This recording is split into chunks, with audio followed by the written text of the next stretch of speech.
Hi and good morning. My name is Klb Finch, Operations Trainee for the 25 Mile Fire. Today is August 23rd and here is your daily update. We're going to start in Division Alpha. We're going to focus on the screen pocket right here that we've been focusing on for the last few days. Yesterday, resources completed this dozer line that ties in this large green island together with the control line.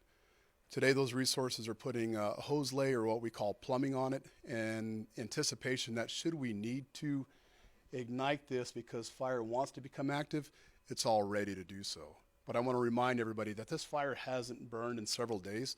It's in an old fire scar, and therefore there's not showing any heat, but we don't want to take any chances. So that's why that line is in place.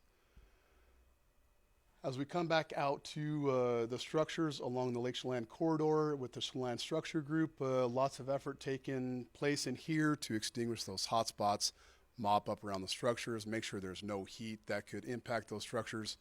That's been taking place for several days, and it's looking really good in there.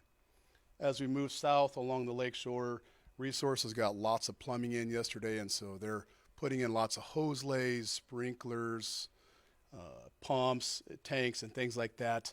And their intention is to work all the way down to the community of Klb Heights today. They'll continue to perform their assessments on the various structures as we move down to drop point 30 and then up into First Creek. Now, as we go back to the fire, we're looking at, again, Division Delta. Today, we'll back up. Yesterday, they continued to secure those slop overs and prep the 8410 road all the way down to drop point 40, assisting Division Gulf.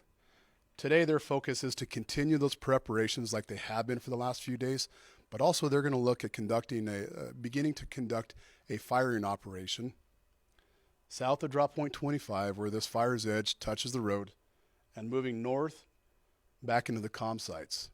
Their efforts there will take all these unburned green islands around these fingers of fire and put black in them, fire them out, as we say, and bring that black to the road, and eventually secure this to reduce that threat of fire wanting to cross that road system and impact these values.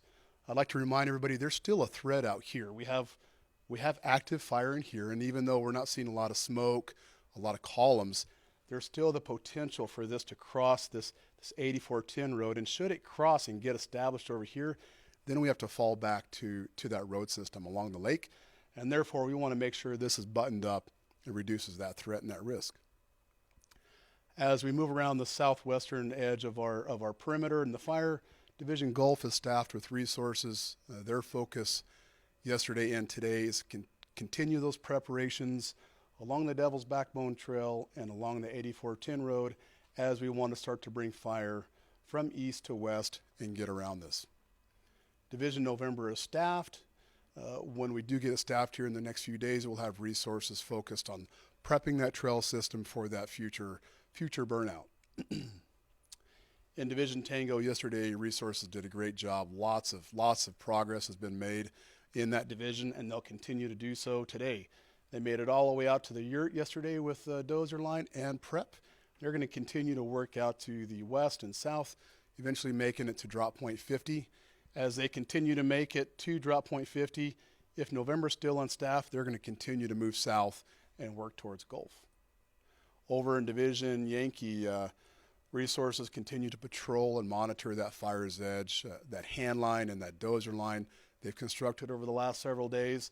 What they're doing is extinguishing hot spots, mopping up stump holes, extinguishing logs, things like that. Those efforts are securing that fire edge and keeping it in check, as we say, so that we don't have to worry about it wanting to move beyond its current footprint. And then we did respond to a new IA yesterday, the Safety Harbor Fire, 1.37 acres. We had a total of 15 personnel, combination of a hand crew, as well as some heli-repellers. That's looking really good. They stayed on it last night. They will look at leaving it this afternoon. Had numerous aircraft supporting those suppression efforts, water scoopers, as well as some heavy helicopters. So they were successful in that mission. Overall, we're expecting a really great day. We've got resources spiking out here at Baldy Spike and up here at Chesapeake Spike to get closer to their work source so we can get longer hours in. And we expect to have a good day. Thank you.